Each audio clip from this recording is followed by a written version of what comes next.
Hello, what's up, everybody? My name is Tim Stoddart. Welcome to Ask Sober Nation. This is episode 3. Looks like I'm going to be able to crank out one of these a week.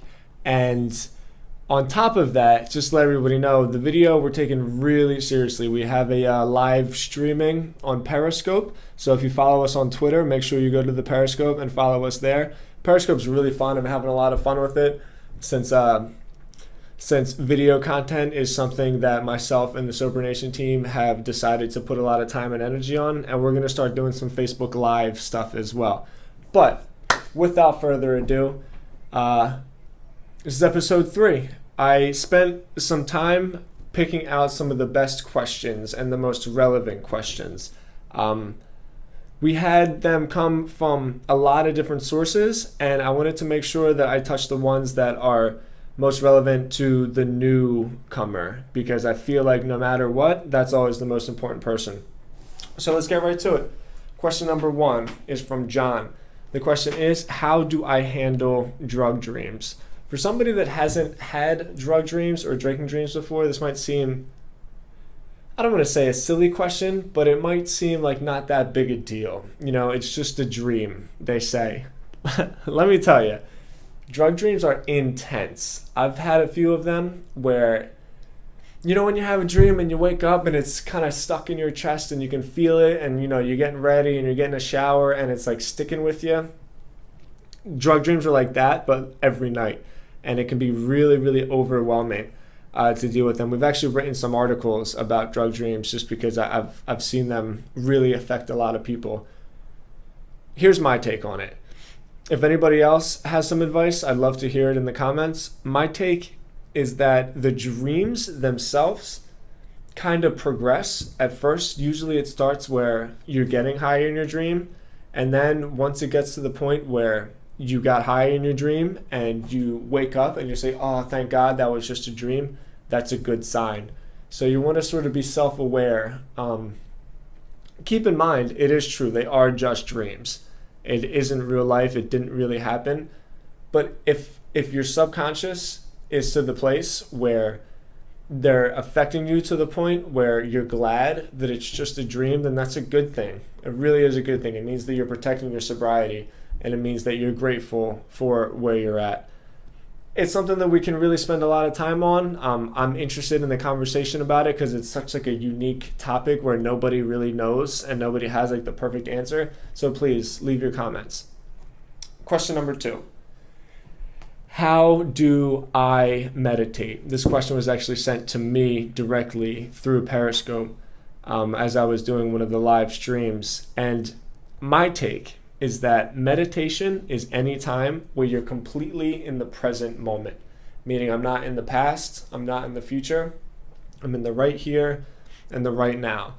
So for me, this comes out in 2 ways. One is just simple breathing, when you can really pay attention to your breath and you can focus in here and feel the air come in and then feel the air come out. I think that's probably the best way to get that real deep meditation. But also for me, just as important, maybe even more important, is just exercise.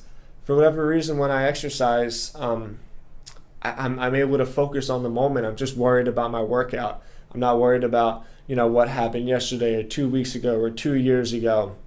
I'm not worried about my fears of the future or relationships or anything. I'm just focused on the present moment. And I'm just worried about my workout. I'm worried about, you know, if I'm running, I'm worried about keeping my pace. I'm worried about my breathing. If I'm doing some weights, I'm worried about, you know, my technique and trying to make sure I'm doing it correctly. So workout for me and exercise has always been a super, super important aspect of my physical health, but really my mental health. It keeps my mind right. The third question, which I'm a little bit worried about because I'm afraid it's going to start some controversy, is do you need the steps to get sober? This came from an article that was written by a fan. I'll put the article in the notes to the show. And it was a woman that just explained her experience, that she didn't go through the steps and she's been sober for a while, and sometimes she feels a little guilty and out of place. And let me assure you, that my opinion on this isn't as important as how you feel about it. My opinion is that no, you don't need the steps. However, I feel that the steps can help anybody. I think that the way they're laid out and what they're designed to do, and like the emotional process that it takes you through of really looking at yourself and understanding your flaws and your weaknesses and your resentments and cleaning all of that out. I think for people that aren't drug addicts and aren't alcoholics, the steps could be useful for.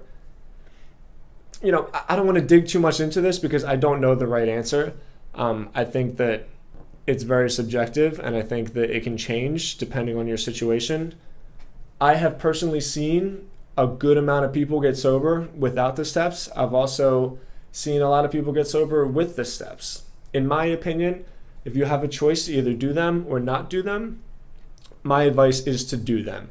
And then after you do them, if you decide that you want something more, then feel free to do something more. I think what's going on with Smart Recovery is really cool.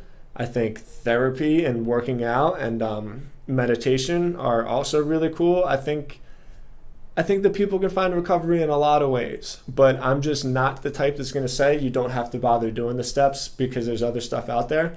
I think that if it's going to help you, then you do it. And I know from personal experience that the steps will help you.